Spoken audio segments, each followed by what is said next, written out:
SIR এর শুনানির নামে হয়রানি, প্রতিবাদে বাঁকুড়ার কতুলপুর গ্রাম পঞ্চায়েতে বিক্ষোভ স্থানীয়দের। এসআইআর এর শুনানির নামে সাধারণ ভোটারদের হয়রানি করা হচ্ছে, এই অভিযোগ তুলে আজ শুনানি কেন্দ্রে বিক্ষোভে ফেটে পড়লেন স্থানীয় বাসিন্দারা। ঘটনাটি ঘটেছে বাঁকুড়ার কতুলপুর গ্রাম পঞ্চায়েতে। সম্প্রতি এ রাজ্যের খসড়া ভোটার তালিকা প্রকাশ করেছে নির্বাচন কমিশন। সেই খসড়া ভোটার তালিকা প্রকাশের পর মিসম্যাচ ও আনম্যাপড ভোটারদের শুনানিতে ডাকা হচ্ছে। ভোটারদের লম্বা লাইনে দাঁড়িয়ে শুনানিতে অংশ নিতে হচ্ছে, আর তাতেই ক্ষুব্ধ বিভিন্ন এলাকার ভোটাররা। আজ বাঁকুড়ার কতুলপুর গ্রাম পঞ্চায়েতের শুনানি কেন্দ্রে শুনানিতে ডাক পাওয়া এমনই ভোটারদের একাংশ শুনানি কেন্দ্রে গিয়ে ফেটে পড়লেন ক্ষোভে। তাদের দাবি, শুনানির নামে অযথা হয়রান করা হচ্ছে সাধারণ ভোটারদের। তাদের দাবি, কোনো একটি পরিবারে ভোটারের সংখ্যা 6-এর অধিক হলেই তাদের শুনানিতে ডাকা হচ্ছে।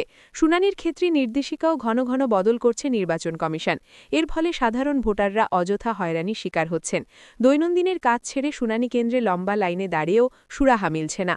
অবিলম্বে এই পরিস্থিতির বদল না হলে আগামীতে আরও বৃহত্তর আন্দোলনের হুঁশিয়ারি দিয়েছেন বিক্ষুব্ধ ভোটাররা।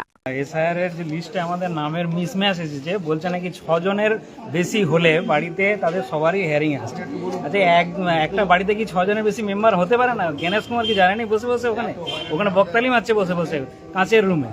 এগুলো মানুষকে হয়রানি করা ছাড়া কিচ্ছু নেই। মানুষকে একাধিক ডকুমেন্টস চাইছে, একাধিকবার জমা দেওয়া হয়েছে। উড়িয়ে দাও গণেশ কুমারকে, ভারত বিরোধী, তাড়িয়ে দাও গণেশ কুমার। ফিল্ডে গণেশ কুমারকে নামতে হবে, ওখানে বসে বসে আজকে এই লাগবে কালকে ওই লাগবে। মেম্বার হতে পারেনি, সেটা গণেশ কুমার জানেনি। গণেশ কুমারের তো আসেনি, ওর জন্য ও জানে না যে কার কার আসছে।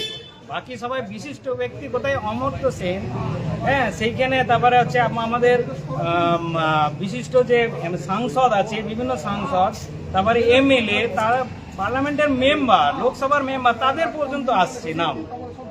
এগুলো মানুষকে হয়রানি করা ছাড়া আর কিচ্ছু জানে না। গণেশ কুমার কিচ্ছু জানে না। ওখানে বসে বসে ও শুধু বলছে আজকে ওই লাগবে কালকে ওই লাগবে। ডকুমেন্টসেরও কোনো ঠিক নেই, যে একটা পার্টিকুলার ডকুমেন্টস কিছুদিন আগে বলছে অ্যাডমিট কার্ড প্রযোজ্য, আবার কালকেই নোটিশ জারি করে বলছে অ্যাডমিট কার্ড হবে।